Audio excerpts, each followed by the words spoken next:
Free energy and chemical equilibrium के lecture number 9 में आपका स्वागत है। आज हम जो कॉन्सेप्ट पढ़ने वाले हैं, आज जो टॉपिक हम पढ़ने वाले हैं वो मोस्ट हाई नीड फ्री है।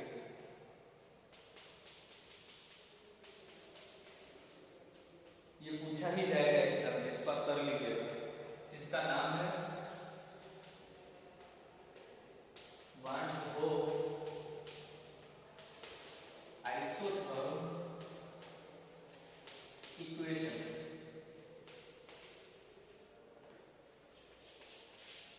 वांट ऑफ आइसोथर्म इक्वेशन, ठीक है। मतलब ये जो पूरी प्रोसेस होगी, यहाँ पे लिखा है आइसोथर्म, आइसोथर्म लिखा है, इसका मतलब क्या होगा कि टेम्परेचर जो होगा वो through out the process constant होगा, ठीक है। ये कैसे मिल सकता है हमको? तो सपोज हम कंसीडर करें कि हमारे पास जो चेंज है वो माइन्यूट है, चेंज है वो माइन्यूट है। माइन्यूट का मतलब क्या होता है? Small change. इनफाइनाइटेसिमली, माइन्यूट का मतलब क्या होता है? इनफाइनाइटेसिमली स्मॉल चेंज होगा हमारे पास। अगर माइन्यूट चेंज है तो हमारे पास दो कंडीशन है, एक रिवर्सिबल प्रोसेस और एक इरिवर्सिबल प्रोसेस। हम यहाँ पे कंसीडर करेंगे कि अगर प्रोसेस रिवर्सिबल, प्रोसेस कैसी है? रिवर्सिबल, प्रोसेस रिवर्सिबल है। अगर माइन्यूट चेंज है, प्रोसेस रिवर्सिबल है, तो हमने प्रीवियस लेक्चर में देखा तो रिएक्शन होगा वो इक्विलिब्रियम में होगा, ठीक है। मतलब system is in equilibrium. System कैसी होगी? इक्विलिब्रियम में होगी। अगर सिस्टम इक्विलिब्रियम में होगी, प्रोसेस रिवर्सिबल होगी और स्मॉल चेंज हो रहा है, तो फ्री एनर्जी भी कैसी होगी? जीरो होगी। तो फ्री एनर्जी चेंज होगा वो कैसा होगा? जीरो, ठीक है। इस चार चीजें, ये जो चार चीजें, ये जो चार फंडा है, उसका यूज करके हमको फाइंड आउट करना है वांट ऑफ आइसोथर्म इक्वेशन, ठीक है। ये इक्वेशन हम पहले भी देख चुके हैं जब हमने इंपॉर्टेंस ऑफ गिब्स-हेल्महोल्ट्ज इक्वेशन पढ़ी थी, एप्लीकेशन जो हमने पढ़ी थी गिब्स-हेल्महोल्ट्ज इक्वेशन की, तब हमने तीसरी जो इंपॉर्टेंस थी उसमें इक्वेशन देखा था। कुछ ऐसा इक्वेशन कि delta G is equal to minus RT ln of K equilibrium. ये इक्वेशन कहां से मिलेगा हमको? ये इक्वेशन हमको यहां से मिलेगा, minus RT ln of K equilibrium. यही हमको फाइंड आउट करना है। तो हम पहले कंसीडर करते हैं कि हमारा जो रिएक्शन है उसमें रिएक्टेंट कौन सा होगा, प्रोडक्ट कौन सा होगा, ठीक है। तो आप कंसीडर कीजिए कि कंसीडर रिएक्शन कुछ ऐसा हो रहा है, A प्लस B जो है, ये A और B है, वो क्या है? रिएक्टेंट है। वो हमको दे रहा है प्रोडक्ट C और D। रिएक्शन इक्विलिब्रियम में है, तो ये वाली साइन, ठीक है, इक्विलिब्रियम इक्विवेलेंट इस साइन, इक्विलिब्रियम की हमने साइन लगाया, मतलब ऐसा कोई रिएक्शन हो रहा है। अब ये जो रिएक्शन है, ये जो रिएक्शन है, वो जो रिएक्शन हो रहा है वो आप कंसीडर कीजिए कि एक इक्विलिब्रियम बॉक्स में हो रहा है, तो एक कंटेनर बॉक्स या फिर कंटेनर है, उसमें हो रहा है। उसमें होगा क्या? क्या मान लीजिए कि यह आपका बॉक्स है,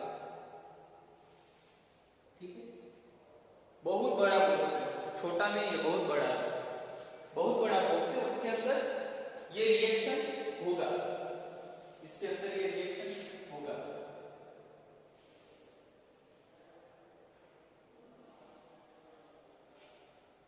देखिए अब क्या होगा, इसके अंदर कौन सा रिएक्शन होगा?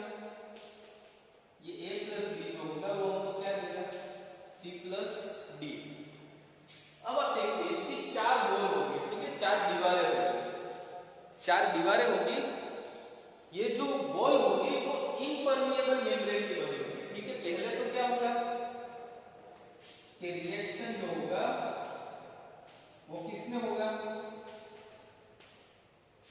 इक्विलिब्रियम बॉक्स या फिर कंटेनर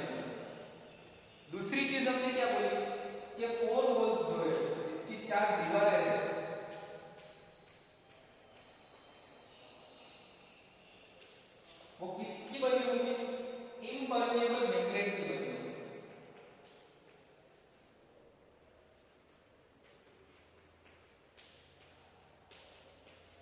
इम्परमिएबल मेम्ब्रेन का क्या मतलब है कि इसकी जो चार दीवारें हैं 1 2 3 4, इसकी जो चार दीवारें हैं उसमें से कोई एक दीवार कोई एक ही रिएक्टेंट को एंटर होने देगा, ठीक है, बॉक्स के अंदर। मतलब क्या हुआ कि अगर मेरे पास फॉर एग्जांपल ये एक वॉल है, ठीक है, ये एक वॉल, ये जो दीवार है, ये जो वॉल है बॉक्स की, इक्विलिब्रियम बॉक्स की, तो इस साइड से सिर्फ रिएक्टेंट ए ही एंटर होगा।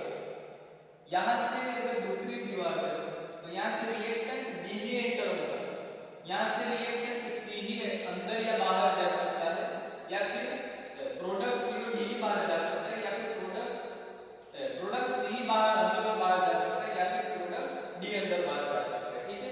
तो हमको इसकी अमाउंट, इसको अंदर या बाहर ले जाने के लिए, बॉक्स के अंदर रिएक्टेंट और प्रोडक्ट को अंदर और बाहर ले जाने के लिए, मतलब कि रिएक्टेंट और प्रोडक्ट का अमाउंट मैनेज करने के लिए हमारे पास कोई और फैसिलिटी होनी चाहिए। तो हम क्या करेंगे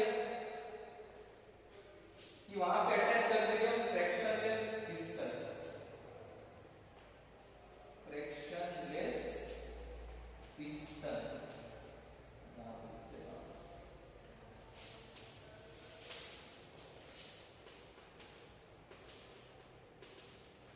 फ्रैक्शनलेस piston are attached to every wall to manage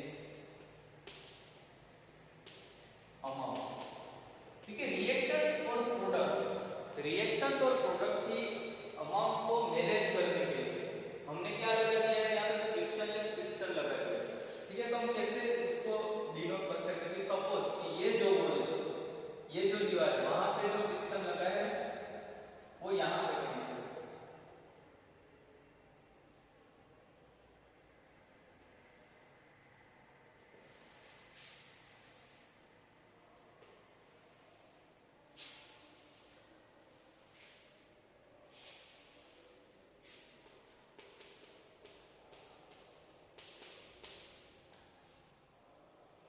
यहाँ पे फॉर एग्जांपल यहाँ पे हमारा ये पिस्टन, ये किसके लिए है, ये पिस्टन होगा रिएक्टेंट ए के लिए, ये पिस्टन है, ये पिस्टन किसके लिए होगा, रिएक्टेंट ए के लिए। उस वक्त जब वो अपनी इनिशियल पोजीशन पे होगा उस वक्त उसका प्रेशर होगा कुछ पी ए जितना होगा, ठीक है, पी प्रेशर पी ए जितना होगा। वैसे ही यहाँ पे क्या होगा, पिस्टन बी लगा होगा, ठीक है, उसका प्रेशर क्या होगा पीबी। यहाँ पे क्या होगा, पिस्टन सी लगा होगा। अब यहाँ पे देखिए, यहाँ पे प्रोडक्ट आपकी जो प्रोडक्ट बनेगी ए प्लस बी से, आपकी जो प्रोडक्ट सी और डी बनेगी वो बॉक्स के अंदर बनेगी, यानी कि बॉक्स का प्रेशर हमको अलग रखना पड़ेगा, ठीक है। बाहर का प्रेशर, उसके इक्विलिब्रियम बॉक्स के बाहर का प्रेशर और अंदर का प्रेशर, दोनों को क्या करना पड़ेगा, वो अलग करना पड़ेगा। तो यहाँ पे जो प्रेशर होगा वो कौन सा होगा, पीसी डैश होगा, और यहाँ पे जो प्रेशर होगा वो क्या होगा, पीडी डैश, कुछ ऐसा होगा। अब हम क्या कर सकते हैं, ये जो गैस है, इसके अंदर जो गैस होगा, इसके अंदर बॉक्स के अंदर जो गैस होगा वो गैस होगा, वो बॉक्स के साथ इक्विलिब्रियम होगा, ठीक है। Gas is in equilibrium with box, box के साथ क्या होगा, इक्विलिब्रियम होगा। अब आप देखिए कि मेरी प्रोसेस जो है वो मैंने बोल दिया कि प्रोसेस कैसी है मेरी, आइसोथर्मल। मैं आप यहाँ पे वन कर रही स्टेप वन, एक तो मेरी प्रोसेस कैसी है, आइसोथर्मल। अगर आइसोथर्मल प्रोसेस होगी तो टेम्परेचर कैसा होगा, कांस्टेंट। आइसोथर्मल कांस्टेंट होगा। अगर मैं यहाँ पे जो इनिशियल प्रेशर है पीए का जो फ्रैक्शनलेस पिस्टन का इनिशियल प्रेशर पी है, उससे मैं गैस को प्रेशराइज करता हूँ, ठीक है, थोड़ा सा, ज्यादा नहीं, थोड़ा सा प्रेशराइज करता हूँ, तो क्या होगा, तो ये पिस्टन को मैं अगर प्रेशर दूंगा तो ये पिस्टन कहीं यहाँ पे आ जाएगा। पिस्टन अगर यहाँ पे आ गया तो इसका प्रेशर चेंज होकर पीएच से चेंज होकर क्या हो जाएगा, पीए डैश हो जाएगा, ठीक है, यहाँ पे पीए होगा तो यहाँ पे क्या हो जाएगा, पीए डैश। उसी तरह मैं बी गैस को प्रेशराइज करता हूँ, बी गैस को अगर मैं प्रेशराइज यहाँ करता हूँ तो वो प्रेशर चेंज होकर क्या हो जाएगा, पीबी डैश हो जाएगा। अब आइसोथर्मल है, हमने प्रेशराइज किया कहां से, कि इनिशियल प्रेशर पीए से फाइनल प्रेशर पीए डैश तक किया, इसके लिए ए के लिए यहाँ पे हमने इनिशियल प्रेशर पीबी से फाइनल प्रेशर पीबी डैश तक उसको प्रेशराइज किया, ठीक है, मतलब आइसोथर्मल प्रोसेस है, टेंपरेचर कांस्टेंट, प्रेशर में चेंज हो रहा है। हमारे पास जो इक्वेशन है डेल्टा जी का, वो क्या है, V into dq minus S into dt, ऐसा कुछ हमारे पास इक्वेशन है। अगर मेरा टेंपरेचर कांस्टेंट है तो ये पूरा का पूरा टर्म क्या हो गया, कांस्टेंट हो गया, यानी कि ये कैसा हो गया, जीरो हो गया। तो हमारे पास बचा क्या, तो हमारे पास बचा delta G is equal to V into dq। इसको दे दीजिए आप इक्वेशन नंबर 1। अब आपको पता है कि फ्री एनर्जी जो है, फ्री एनर्जी वो क्या है, स्टेट फंक्शन। अगर फ्री एनर्जी है वो स्टेट फंक्शन है, इसका मतलब क्या हुआ कि वो जो है उससे जो चेंज हो रहा है वो किसके ऊपर डिपेंड करेगा, इनिशियल स्टेट पे डिपेंड करेगा या और फाइनल स्टेट पे डिपेंड करेगा, ठीक है। तो मतलब हमको यहाँ पे क्या करना पड़ेगा कि यहाँ पे जितने प्रेशर लगे, छोटे छोटे जितने प्रेशर लगे, उस सबका हमको क्या करना पड़ेगा, एडिशन करना पड़ेगा, और उसके लिए हमको क्या करना पड़ेगा, इंटीग्रेशन करना पड़ेगा।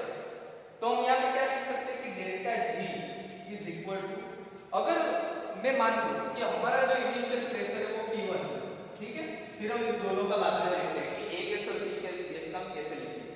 अगर इनिशियल प्रेशर मेरा P1 है और फाइनल प्रेशर मेरा P2 है, तो मैं फ्री एनर्जी चेंज कैसे लिख सकता हूं, तो कुछ ऐसे आएगा, ठीक है।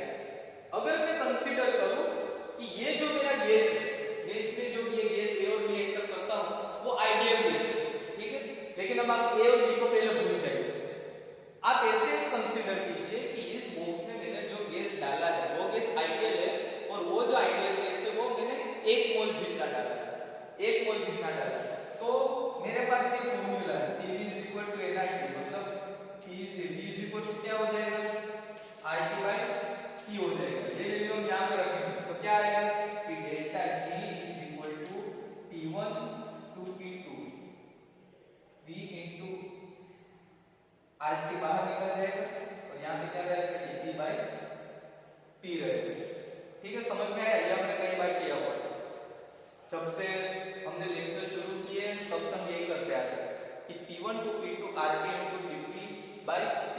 अब इसका सॉल्यूशन क्या है, अब सबको पता है इसका सॉल्यूशन कैसे आएगा, तो आप कुछ ऐसे लिख सकते हो कि delta G is equal to क्या आएगा, RT का RT, इसका सॉल्यूशन क्या आएगा, P1 to P2 dP by P का ln of P2 by P1, ये आप सबको पता है, ठीक है। RT ln of क्या है, P2 by P1, फिर P1 is the initial pressure, frictionless piston का इनिशियल प्रेशर, P2 जो है वो फाइनल प्रेशर है फ्रिक्शनलेस पिस्टन का। अब अगर मैं गैस A कंसीडर करूं, ठीक है, या रिएक्टेंट A कंसीडर करूं और मैं इस फॉर्मूला से फॉर गैस A के लिए मैं फ्री एनर्जी चेंज अगर लिखूं तो मैं कैसे लिख सकता हूं, तो कुछ ऐसे लिख सकता हूं कि delta G is equal to RT ln of final pressure क्या था इसका, PA डैश, तो यहां ऊपर क्या आएगा, PA डैश, और इनिशियल प्रेशर क्या था, PA। इसको आप दे दीजिए इक्वेशन नंबर 2। अगर मैं गैस B ले लूं ये रिएक्टेंट भी ले लो तो डेल्टा जी क्या आएगा, RP ln of final pressure क्या है, पीवी डैश। तो यहाँ पे क्या लिख सकता हूँ, PV dash divided bye PV. यहाँ पे क्या आएगा आपका इक्वेशन नंबर 3। मतलब ए और बी के लिए हम फ्री एनर्जी चेंज कुछ ऐसे कैलकुलेट कर सकते हैं, ठीक है। अब हम आगे क्या कर सकते हैं, तो हम आगे देखेंगे कि अगर हमारा जो मोल है वो रिएक्ट होगा बॉक्स के अंदर तो क्या होगा वो हमको देखना है, ठीक है। तो ये हमने वन लिया था, ठीक है। ये पहला स्टेप था कि हमने पिस्टन को प्रेशर दिया। अब हमारे पास जो दूसरी चीज, दूसरा क्या होगा कि अब जो गैस का प्रेशर है, अब जो गैस का प्रेशर है वो पीए डैश है और पीबी डैश है, पीए डैश और पीबी डैश। अब क्या होगा कि आप कंसीडर कीजिए, आप ऐसा कंसीडर कीजिए कि एक एक मोल ए और बी का एक एक मोल इस बॉक्स में एंटर हो रहा है, ठीक है। कि one mole of, suppose 1 mole of A and B are entered into the box। एक एक मोल अंदर जा रहा है, ठीक है। अगर ये दोनों बॉक्स के अंदर जाएगा तो उसका प्रेशर क्या होगा, पीए डैश और पीबी डैश। समझ में आ रहा है, आपने यहाँ पे पहले स्टेप में प्रेशर दिया था, इनिशियल पीए से final PA dash.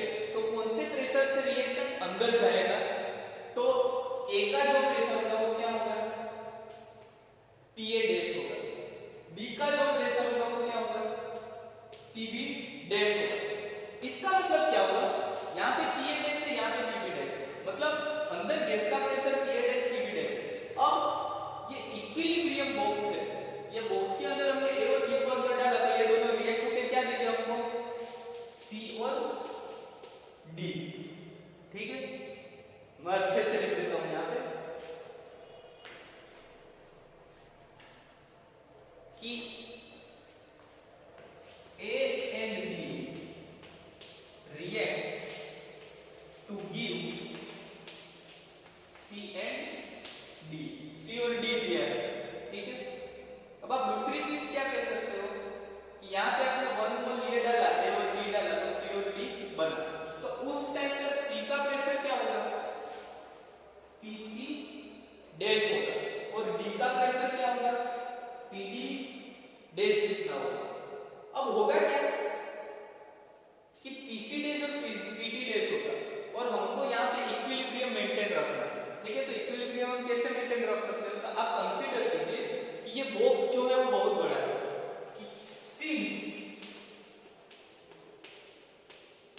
the box is huge, box अगर बड़ा है और हमारा जो प्रोडक्ट का जो अमाउंट है, जो प्रोडक्ट बन रहा है वो कैसा है, बहुत ही छोटा है, and quantity of product formed is very less, we can consider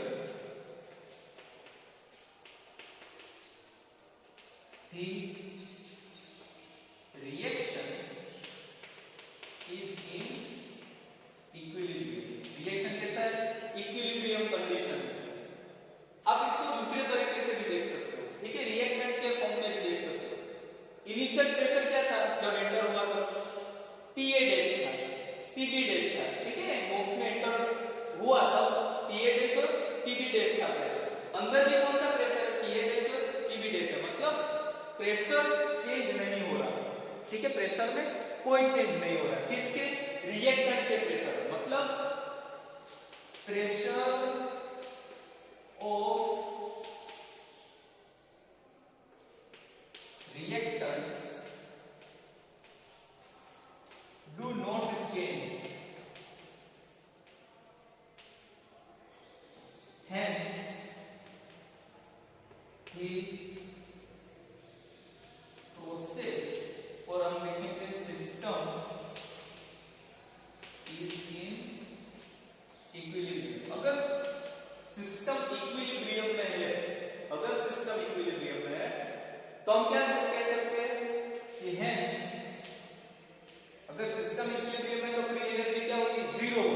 hence free energy is zero. Free energy क्या होगी, जीरो। इसका मतलब क्या होगा कि नेट वर्क होगा, which means जो नेट वर्क जो हमने पहले देखा था इज ऑल्सो जीरो। ठीक है, कोई वर्क नहीं हो रहा, प्रेशर से कोई वर्क नहीं हो रहा। अब आप देखिए, अब यहाँ पे प्रोडक्ट बन रहा है, अब आपको फोकस किस पे करना है, प्रोडक्ट पे करना है। ठीक है, प्रोडक्ट पे फोकस करना है। ये जो प्रोडक्ट बन रहा है C और D, उसका प्रेशर क्या है, बन रहा है तो PC डैश और PD डैश। अब जितना जितना A और D ऐड करते जाओ, A और D जितना बॉक्स में इक्विलिब्रियम बॉक्स में आप ऐड करते जाओगे उतना उतना C और D बनता रहेगा। ठीक है, तो हमको इसकी अमाउंट मैनेज करनी होगी कि अगर इसकी अमाउंट बढ़ जाएगी और इसकी अमाउंट कम हो जाएगी तो क्या होगा, इक्विलिब्रियम जो होगा वो क्या होगा, डिस्टर्ब होगा। जो संतुलन होगा, रिएक्शन का जो सिस्टम का जो संतुलन होगा, जो इक्विलिब्रियम होगा वो क्या होगा, डिस्टर्ब होगा। इसका मतलब क्या हुआ कि हमको इस प्रोडक्ट को मैनेज करने के लिए किसका यूज करना पड़ेगा, यहाँ पे जो पिस्टन लगाए हुए हैं, ठीक है, उसका यूज करना पड़ेगा। अब इसका प्रेशर क्या है, PC डैश, और इसका प्रेशर क्या है, PD डैश। मतलब ये इसका इनिशियल प्रेशर, किसका, ये प्रोडक्ट जो है C उसका इनिशियल प्रेशर है और ये D का इनिशियल प्रेशर है। अगर हम प्रोडक्ट को बाहर निकालेंगे तो क्या होगा, इसका जो फ्रिक्शनलेस पिस्टन है अगर हम इसको एक्सपांड करेंगे, ठीक है, यहाँ पर हमने क्या किया था, कंप्रेस किया था। अब यहाँ पे क्या करना पड़ेगा, पिस्टन को एक्सपांड करना पड़ेगा, तभी तो प्रोडक्ट बाहर निकलेगी। तो वो जो प्रेशर होगा उस टाइम पे जब प्रोडक्ट बाहर निकलेगी तब उसका प्रेशर होगा कुछ PC, पिस्टन का प्रेशर क्या होगा, PC for C and PD for D हो। ठीक है, PC होगा वो फाइनल प्रेशर और PD होगा वो भी फाइनल प्रेशर। C के लिए PC फाइनल प्रेशर, D के लिए PD फाइनल प्रेशर, ऐसा हुआ। अब यहाँ पे जो ये इसका काम था वो खत्म हुआ है। ठीक है, इस फिगर में काम जो खत्म हुआ है। अब हम देखेंगे कि प्रोसेस जो है वो आइसोथर्मल, प्रोसेस जो है वो आइसोथर्मल। अब हमको फ्री एनर्जी चेंज जो है, फ्री एनर्जी चेंज जो है हमको वो कैलकुलेट करनी है प्रोडक्ट की। हमको रिएक्टेंट भी मिल गई है यहाँ पे। ठीक है, कि फ्री पिस्टन को अगर कंप्रेस करेंगे, पिस्टन में अगर थोड़ा सा प्रेशराइज करेंगे तो फ्री एनर्जी कुछ इक्वेशन नंबर 2 और इक्वेशन नंबर 3 में हमने दिया होगा। C और D में क्या होगा, तो पहले तो प्रोसेस कैसी है, आइसोथर्मल प्रोसेस। आइसोथर्मल प्रोसेस है, मतलब टेम्परेचर क्या होगा, कांस्टेंट होगा। अब हमारे पास फॉर्मूला क्या है कि delta G is equal to V into dV minus S into dt। ठीक है, टेम्परेचर कांस्टेंट है, मतलब ये क्या हो जाएगा, जीरो हो जाएगा। तो ये क्वांटिटी कैसी हो जाएगी, जीरो, मतलब कांस्टेंट हो जाएगी। अब क्या होगा कि डेल्टा G जो है, ठीक है, उसमें क्या चेंज हो रहा है, प्रेशर चेंज हो रहा है। अब जब जैसे हमने यहाँ पे देखा था P1 और P2 लेके, वैसे हमको यहाँ पे देखना है। तो क्या लिखेंगे हम कि delta G is equal to, पहले इनिशियल प्रेशर को हम क्या बोलेंगे, P1, फाइनल प्रेशर को क्या बोलेंगे, P2, RT को हम बाहर निकालेंगे। ठीक है, ये हमने देखा था, आपने बताने की जरूरत नहीं है, बहुत बार हमने बताया। ठीक है, कि V कैसे आ गया RT बाई T, और यहाँ पे क्या आ जाएगा, dt बाई T, मतलब डेल्टा G होगा वो क्या आएगा, RT ln of P2 by P1। अब आप देखिए, अगर मैं प्रोडक्ट C लेता हूं बिफोर C, तो C के लिए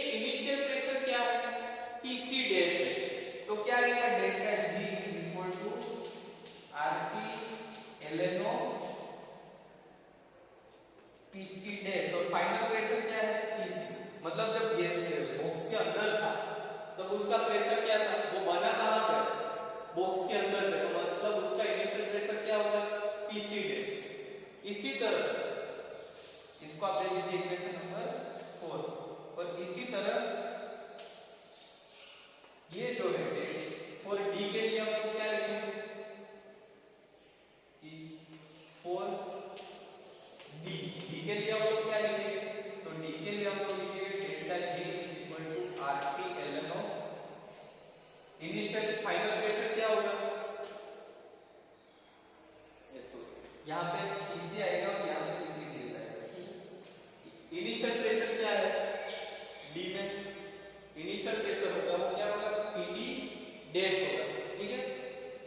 मतलब इनिशियल प्रेशर यानी कि P1, तो हम लोग क्या लिखेंगे पीडी डैश और फाइनल प्रेशर क्या है पीडी, मतलब ये हुआ आपका इक्वेशन नंबर 5।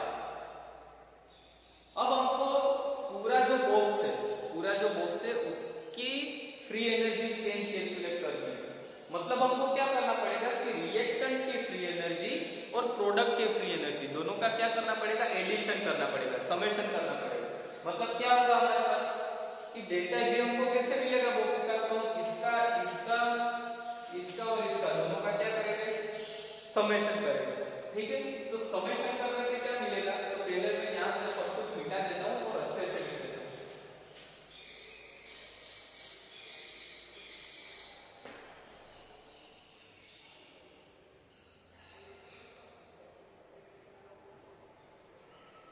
मतलब क्या आएगा हमारे पास, हमको मिलेगा यहाँ पे फ्री एनर्जी चेंज और आप इसको वर्क डन भी कह सकते हो, ठीक है।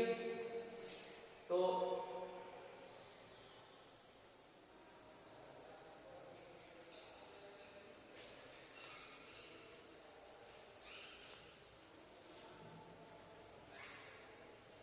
अच्छा इक्वेशन 2 हमारे 4a के लिए हमारे पास क्या आएगा, तो हम इसको बोल देंगे ठीक है डेल्टा जी के बोलेंगे। तो डेल्टा जी हमारे पास क्या आएगा RT ln of PA dash upon PA, ये था हमारे पास इक्वेशन नंबर 2। दूसरा इक्वेशन क्या था हमारे पास डेल्टा जी बी, ये क्या था RT ln of PB dash divided by PE, ये था equation number 3।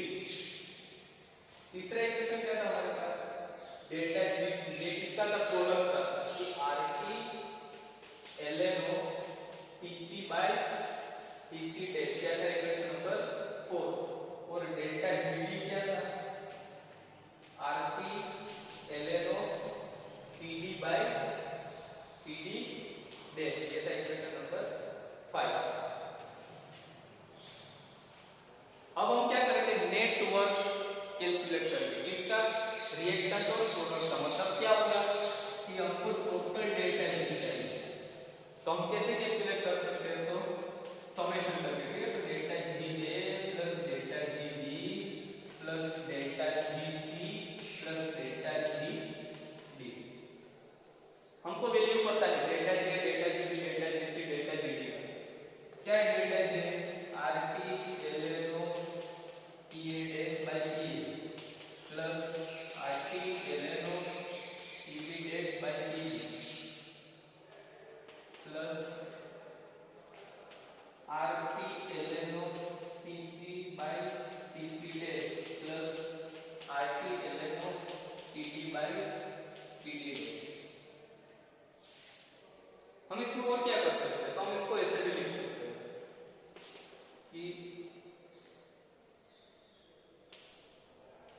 RT ln of PA dash minus RT ln of PA, ठीक है। ये यहां से ऊपर आ गया तो माइनस साइन हो जाएगा, plus RT ln of PB dash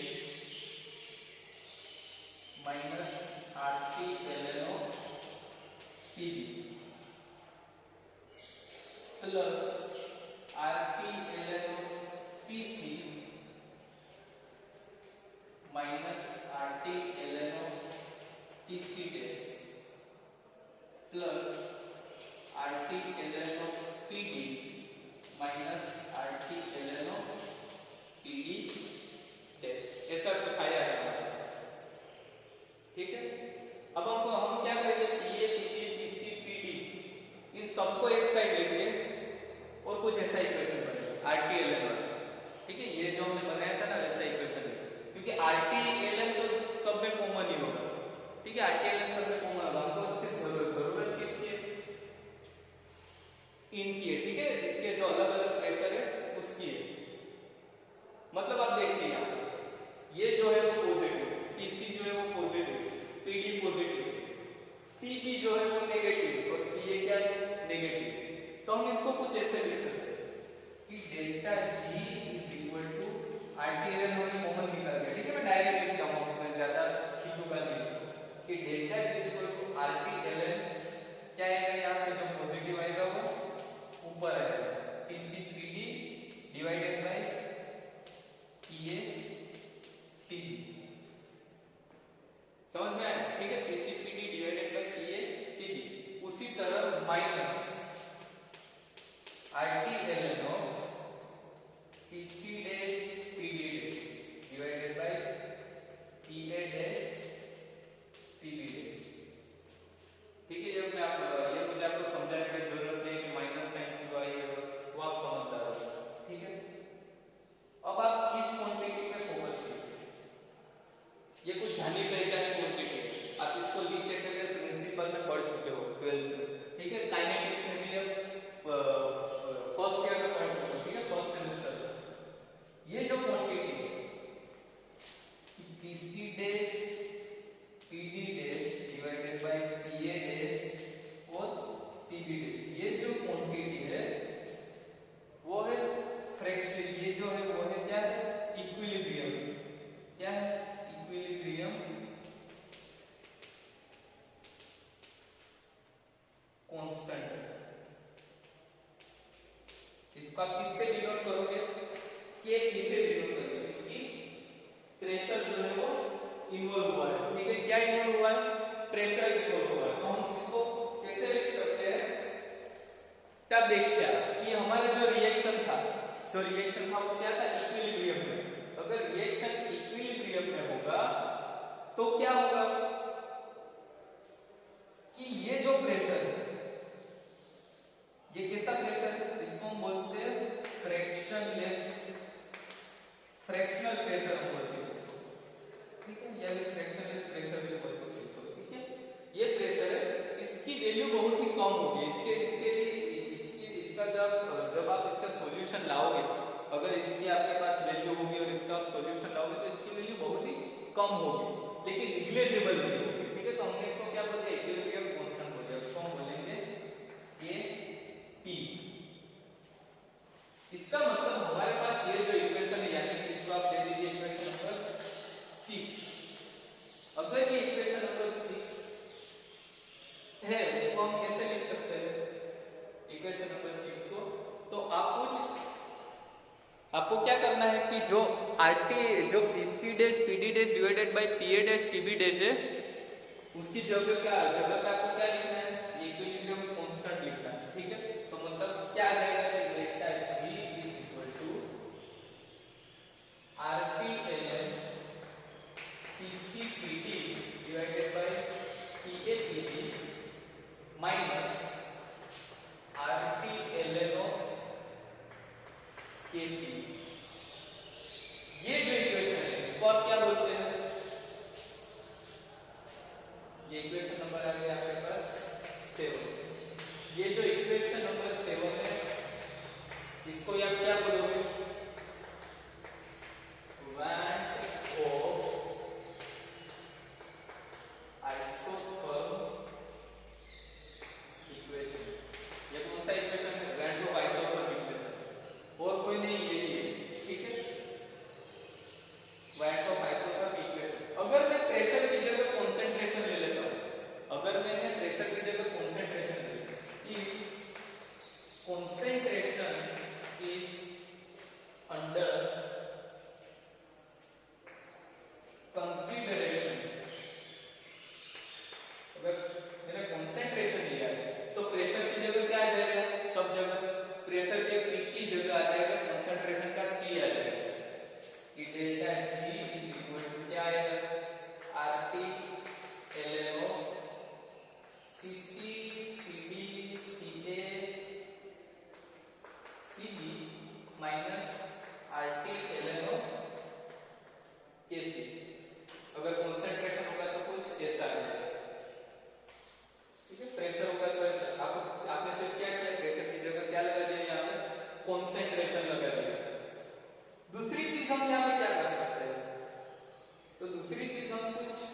ऐसे कर सकते हैं कि अगर मेरा इनिशियल जो है, इनिशियल जो कंसंट्रेशन है, अगर हम कंसंट्रेशन की बात करते हैं तो यहाँ पे जो मेरा इनिशियल कंसंट्रेशन है सी सी डी ए बी, ठीक है, वो यूनिटी है, ठीक है।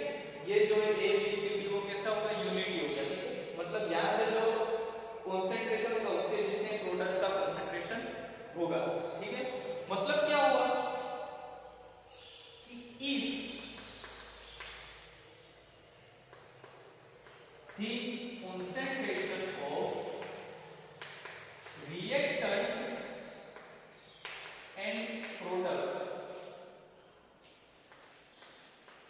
is unity, रिएक्टेंट और प्रोडक्ट की जो कंसंट्रेशन है वो कैसी यूनिटी है, तो हम लोग क्या लिख सकते हैं, ये जो पूरा जो टर्म होगा वो क्या आ जाएगा, RTLN of 1 आ जाएगा और LN of 1 क्या आ जाएगा, 0 आ जाएगा। मतलब ये पूरी कंसंट्रेशन 1 हो जाएगी, ठीक है। इसकी वैल्यू क्या हो जाएगी, 1। अगर हम यूनिटी कंसीडर करते हैं तो ये पूरे का पूरा टर्म जो होगा, ये पूरे का पूरा टर्म होगा वो क्या हो जाएगा, 0 हो जाएगा। तो हम इसको ऐसे लिख सकते हैं कि RTLN of CCCD divided by CACD, ये क्या हो जाएगा, पूरे का पूरा 0 हो जाएगा। मतलब क्या होगा कि हमारे पास इक्वेशन क्या बचा कि delta G is equal to minus RTLN of KC। हमने ये शुरुआत में बोला था कि हमको ये लाना है, ठीक है। तो यहाँ पर आपको इक्विलिब्रियम भी लिख सकते हो अगर आपको प्रेशर और कंसंट्रेशन स्पेसिफाई नहीं किया है। अगर प्रेशर होगा तो क्या आएगा, KP, अगर कंसंट्रेशन होगा तो क्या आएगा, KC, ठीक है। अगर आपको कुछ ऐसा रिएक्शन दिया है कि consider AA plus BB to give CC plus BD, ये जो है वो क्या बता रहा हूं, ये रिएक्टेंट है, ये दोनों क्या है, रिएक्टेंट, ये A के मोल से, ये B के मोल से, ठीक है। उसको हम N से डिनोट करेंगे। ये क्या है, N है, ये क्या है, NB है। ये क्या है, प्रोडक्ट, और ये क्या है, उसके मोल से, ये B प्रोडक्ट, और ये क्या है, उसके मोल से। मतलब हमने ऐसा रिएक्शन किया है। अगर इस टाइप के रिएक्शन हो गया, हमने 1 मोल से लिया था, ठीक है। अगर इस टाइप के रिएक्शन हो गए तो हम इक्वेशन कैसे लिख सकते हैं, तो आप इक्वेशन नंबर 7 पे फोकस करिए, ठीक है। आप इक्वेशन नंबर 7 पे फोकस करोगे तो आप कैसे लिख सकते हो, तो आप गौर से ध्यान दीजिए, ठीक है। हमको क्या है, तो हमने रेट लिखा था, केमिकल काइनेटिक्स में क्या लिखा है, हमने रेट लिखा होगा कि रेट हमको कैसे लिखना है वो हमको पता है। तो हमने कैसे लिखा था रेट, कि concentration of product divided by concentration of reactant. मतलब हम कुछ ऐसे लिख सकते हैं कि delta G is equal to minus RTLN of K, इसको हम साइड में रख देते हैं, प्लस RTLN ऑफ, अब आप देखिए क्या होगा, PC, और उसके मोल कहां पे जाएगा, ऊपर जाएगा, क्या है इसके मोल, स्मॉल c, प्लस PD, उसके मोल्स, डिवाइडेड बाय क्या होगा, TA, और उसके मोल्स, तो ये मल्टीप्लिकेशन होगा, और TB, उसके मोल्स। इसको आपको इन शॉर्ट आपको लिखना होगा, कैसे लिख सकते हो कि delta G is equal to minus RTLN of KP, ये तो ऐसे का ऐसे रहेगा, प्लस RTLN, और ये जितने मोलर का समेशन, मतलब क्या करेंगे, सिग्मा n, और इसका टोटल प्रेशर, ठीक है। प्रेशर लिया हुआ तो क्या आएगा, इसका टोटल प्रेशर, मतलब ये किसके लिए आएगा, ये equation in terms of pressure आएगा। ये इक्वेशन किसके लिए, इन टर्म्स ऑफ प्रेशर। अगर मैंने कंसंट्रेशन लिया है, if concentration is under consideration, ठीक है। मैं फिर से बता देता हूं, हमने यहाँ पे क्या किया है, जो हमने केमिकल काइनेटिक्स में रेट लॉ पढ़ा था उसमें हमने ऐसा कुछ किया था, ठीक है, कि जो इसके मोल होंगे वो कहां पे ऊपर जाएगा, ठीक है। हमने यहाँ पे इसके मोल्स जो है रिस्पेक्टिव मोल्स है यहाँ पे उसको हमने कहाँ पे पहुंचा दिया ऊपर, ठीक है। उसको हमने एक सिंपल फॉर्म में लिखा है कि अगर हम हर एक रिएक्टेंट और हर एक प्रोडक्ट का समेशन करेंगे और इसके टोटल प्रेशर है उसको हमने लोग निकालेंगे तो हमको क्या मिलेगा, फ्री एनर्जी चेंज आएगा। और याद रखेगा, और हम दूसरे वर्ड में इसको कह सकते हैं कि वर्क डन हम कैलकुलेट कर सकते हैं। इस केस में अगर आपको इस तरह का रिएक्शन दिया हुआ है तो ठीक है, आपको मोल्स स्पेसिफाई किए हुए हैं तो अब आपको क्या लिखना है कि कंसंट्रेशन अगर कंसीडरेशन में होगा तो क्या आएगा, तो delta G is equal to minus RT ln of Kc plus RT ln summation of n ln of क्या आएगा Ci, ठीक है। टोटल कंसंट्रेशन क्या है वो, अगर मोल फ्रैक्शन अगर कंसीडरेशन है, मोल फ्रैक्शन मतलब क्या, कुछ ऐसा है कि आपके पास अगर 2 मोल्स है उसके डिवाइडेड बाय आप टोटल नंबर ऑफ मोल्स आप करोगे तो मोल फ्रैक्शन, ये हमने देखा हुआ है, ठीक है। कि मोल फ्रैक्शन होगा कंसीडरेशन तो क्या होगा, delta G is equal to minus RT ln of x, ठीक है। मोल फ्रैक्शन को हम किससे डिनोट करेंगे, x से डिनोट करेंगे, ठीक है, plus RT ln of summation of n ln of x। मतलब आप तीनों तरीके से आप फ्री एनर्जी चेंज कैलकुलेट कर सकते हो। किस केस में, अगर आपको इस तरीके का रिएक्शन दिया हुआ है तो, ठीक है। मतलब ये क्वेश्चन आप कर लीजिएगा, ये एग्जाम के पॉइंट ऑफ व्यू बहुत ही इंपॉर्टेंट है।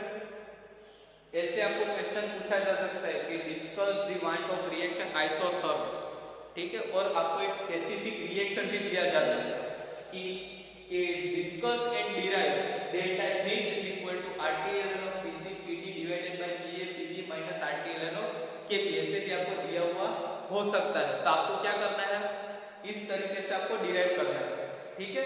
इसके लिए आपको बॉक्स को समझना पड़ेगा, ठीक है। इस बॉक्स को समझोगे आप, इक्विलिब्रियम बॉक्स को, तो आपको अच्छे से समझ में आएगा। तो इसके लिए आप मेहनत कीजिएगा। एक वान प्रूफ इक्वेशन और एक गिब्स-हेल्महोल्ट्ज इक्वेशन, ये दोनों आप इस यूनिट में कर ही लीजिएगा, ठीक है। दोनों मोस्ट टाइम के। और तीसरा जो इक्वेशन जो हम नेक्स्ट लेक्चर में पढ़ेंगे वो है क्लाउसियस-क्लैपेरॉन इक्वेशन, ठीक है। वो भी बहुत ही इंपॉर्टेंट है, तो आप वो भी कर लीजिएगा, ठीक है। तो आज के लिए बस इतना ही, मिलते हैं अगले लेक्चर में। Thank you.